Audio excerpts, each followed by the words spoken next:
What's up, Fate family? Jarvis Guide and Voyage Arts YT here, and today we're doing a review of Swarmlake, the 2018 first-person shooter game developed by Dominique Grieshofer, I think that's how you pronounce it, who's also known for developing Refunked, which is also pretty good, but its style and gameplay is very different from Swarmlake. Now, for those of you that don't know, Swarmlake has been honestly a mainstay on this channel. We used footage from Swarmlake as the background footage for This Week at Every, which is at this point a classic Voyager Arts YT series. And a large part of the reason why we use Swarmlake in the first place is because, for one, the game looks awesome.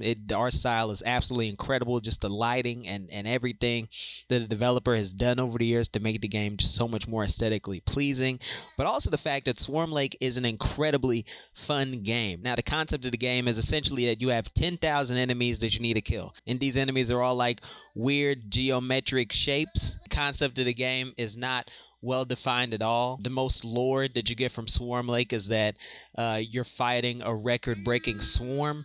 It's not very clear what exactly a swarm is, but I assume it has something to do with the enemies. But hey, either way, man, whatever the context is, the gameplay is just killer. It starts off slow, and it gets increasingly harder as you go along. So there's a pretty steep learning curve, but once you get a hang of it, once you just, accept the fact that the fun of the game doesn't come from winning, because you will lose every single time. The fun of the game comes from the movement mechanics and the art style, and overall just the chase to beat your high score and be the highest on the leaderboard. That's where the fun of the game is, and that's why I've stuck with it for so long. I think I first bought this game right when it came out back in 2018. So I've been playing it ever since the weapon model was a double-barreled shotgun that was centered in the middle of the screen. This game looked very different back in the day, and I cannot find a way to get a hold of an older version of the game. Now, I think I may as well skip over the recommendation aspect of this video, because I want to make it clear that Swarmlake is an exceptional game. It's only $3, but it should be priced much higher, because you will get hours of entertainment from the game. When you really get a hang of it, it's just awesome. It's probably this developer's most entertaining game. I wouldn't say it's the best. I think Refunked is better because I appreciate it more artistically, but Swarmlake is definitely more entertaining, and I've played it for much longer.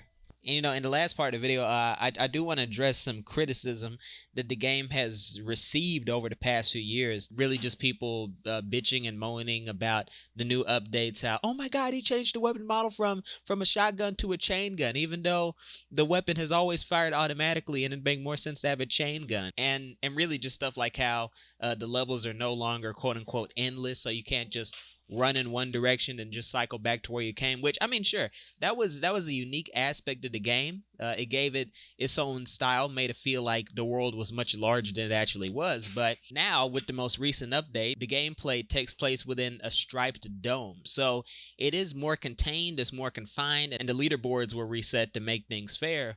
And a lot of people were complaining about that, saying that, it feels more limiting, but honestly, the game was always pretty limiting. There's no real concept. You can't modify the game in any way. You're basically getting what you pay for. So the game started out with having an illusion of endless possibilities in the arena, when all it was a clever 3D trick to just loop things back around. I think it's fine if things take place in a dome now, because that's basically what was happening before, and ultimately you're still doing the same thing. You're still fighting the swarm, whatever you want to call it. You still have a goal of killing 10,000 nondescript enemies. I mean, it's still the same old game.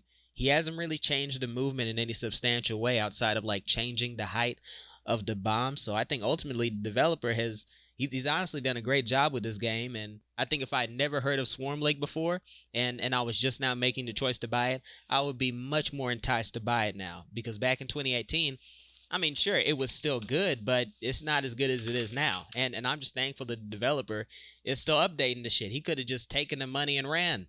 But no, he's still at it. He could have developed a whole new game by now, which I hope he's thinking about. But no, he's stuck with Swarmlake, giving it consistent updates, and it's not made everybody happy. But personally, I can understand why he's made those changes, and they honestly don't bother me too much, because this is what, a 5-year-old game. I'm not gonna have much reverence for how a 5-year-old game used to be. on, a platform that allows you to update games incredibly easily. The only real big gripe I have with Swarmlake is that there's no modding support, and the game is built on its own engine. So even if, I did want to mod it, I can't because everything is so obscured within like the encryption. But either way, man, that's basically my review of Swarmlake. Definitely one of the best indie PC games I've ever played. It's a very solid first-person shooter. Either way, man, I've been Jarvis, guy in the Void Jarvis YT. Stay tuned for more diecast content. Take care of yourselves. Go with God. And I will see you guys in the next one. Take care.